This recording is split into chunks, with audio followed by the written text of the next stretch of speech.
네, 국내 이슈 체크인 한양증권 권치흥 과장과 얘기를 나눠보도록 하겠습니다. 안녕하십니까? 안녕하세요. 안녕하십니까? 네, 자, 오늘 권치흥 과장과 어떤 부분들 우리가 얘기를 나눠볼지 이슈부터 먼저 확인을 해보도록 하겠습니다. 네, 오늘의 이슈는 이제 대형주에서 중소형주로 가보자라는 의견입니다. 네. 자, 사실 그동안 이제 대형주에 대해서는 어떤 신뢰감이 좀 구축이 돼 있었습니다만, 한 1, 2주간.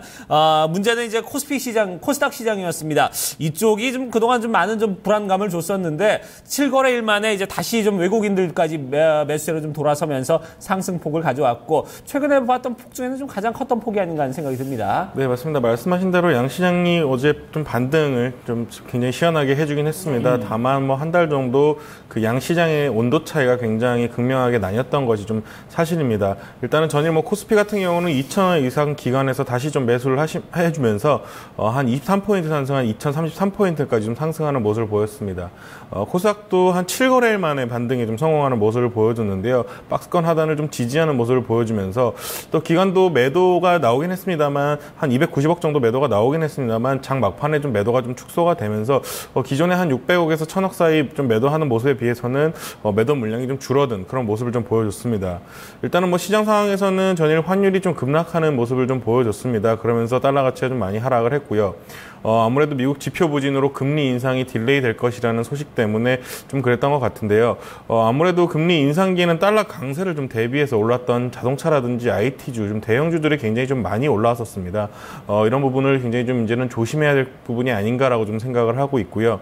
더군다나 기술적으로도 코스피 지수 한 2,050포인트 선까지 오늘 올라올 가능성이 좀 있다라고 좀 보여지는데 이 부분부터는 굉장히 좀 부담스러운 위치가 아닌가라고 좀 생각을 합니다. 2,050포인트부터는 쉽사리 대형주를 매수하기에는 굉장히 좀 부담스럽기 때문에 개인의 펀드 환매 욕구가 굉장히 좀 커질 가능성이 많고요. 그렇다면은 기관이 좀 매도세로 돌아설 가능성이 있지 않겠는가 이렇게 좀 생각을 하고 있습니다. 네, 펀드 환매 욕구로 돌아서게 되면서 어떤 손바뀜 현상이 나타날 수 있다라는 의견 재차 언급이 되고 있는데 사실 유동성 장세에서 가장 수혜를 보는 건 대형주 쪽이잖아요. 근데 여기서 좀 추가 강세 그래도 이어지지 않을까라는 생각도 들거든요. 구체적인 예상을 좀 어떻게 해봐야 될까요? 네, 시장을 굉장히 부정적으로 말씀드리는 것은 아닙니다. 다만 이제 대형주가 움직이는 것보다는 중소형주 쪽에서 움직이는 부분이 아무래도 수익률이라든지 종목별 업사이드가 굉장히 훨씬 더 크다라고 좀 생각을 하기 때문에 이렇게 좀 말씀을 드리는 거고요.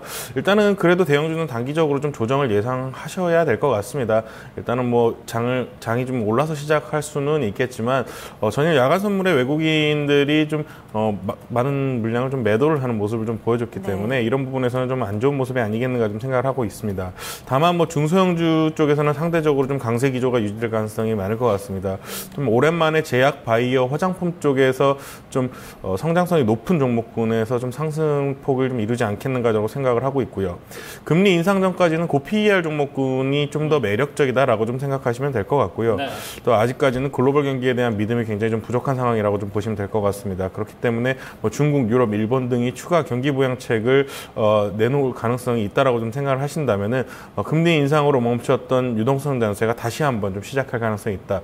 거기엔 중심에는 제약, 바이오, 화장품 쪽이 되지 않겠는가 좀 생각하고 있습니다. 네, 자 이렇게 유동성 장세에 좀 다시 좀 대비를 할 그런 채비를 좀 갖춰야 된다는 게 전체적인 의견인데 문제는 이제 미국의 금리 인상입니다. 어쨌든 그동안 좀 안도감을 주면서 좀 올해는 조금 좀 물 건너간 게 아니냐 하는 얘기들이 거의 대세입니다만 이게 또 시장 결국 모르는 거거든요. 언제 또 깜짝 인상할지 모르는 부분이기 때문에 이 부분에 대한 우려감은 아무래도 좀 남아있는 것 같아요. 우리가 어떻게 좀 대응을 해보는 게 좋을까요? 미국 정부의 참 무서운 점은 말하면 지킨다는 점이 굉장히 좀 무서운 점인 것 같습니다. 미국 정부에서는 계속해서 올해 안에는 금리를 인상을 시킬 것이라고 좀 강한 의지가 좀 보이고 있기 때문에 오히려 사람들이 좀 이렇게 생각 안 하고 있을 때 깜짝 인상을 할 가능성이 좀 있다라고 저는 생각이 좀 되거든요. 지금까지는 계속해서 예측할 수 있는 범위 내에 발언들이 좀 나왔었다면 이번에는 좀 깜짝 인상을 좀 보여주면서 시장에서는 좀 허를 찔리는 이런 모습도 나올 수는 있습니다. 단기적으로 시장이 굉장히 악재로 반응할 수는 있겠지만 정신 차려보면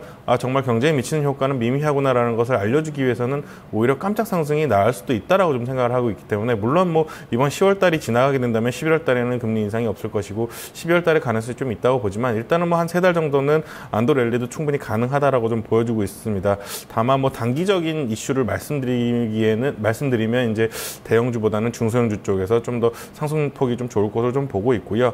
다시 뭐 중소형주가 다시 또 안 좋아질 수도 있습니다. 금리 인상 얘기가 다시 나온다면은 반대로 이렇게 좀 반짝반짝하는 이런 모습이 보일 수 있기 때문에 좀 단기적인 매매로 좀 들어가셔야 되지 않겠나라고 좀 생각을 하고 있고, 오늘 제가 뭐 중소형주 좋다고 말씀을 드리고 있지만 또 언제든지 대형주가 다시 올라올 수 있는 그런 시장의 모습이기 때문에 좀 대응을 좀 유연하게 하셔야 될 것 같다 이렇게 좀 생각하고 있습니다. 네, 융통성 있게 좀 유연한 태도가 필요할 것 같습니다. 여전히 금리 인상에 대한 리스크가 깔려있기 때문에 이 부분은 염두에 두셔야겠고요. 지금 시장 바라볼 때는 중소형주 좀 단기적으로 유효해 보인다라는 전략 참고해 보셨으면 좋겠습니다. 오늘 말씀 여기서 정리하도록 하죠. 네. 국내 이슈 체크인 한양증권 권충현 과장과 함께했습니다.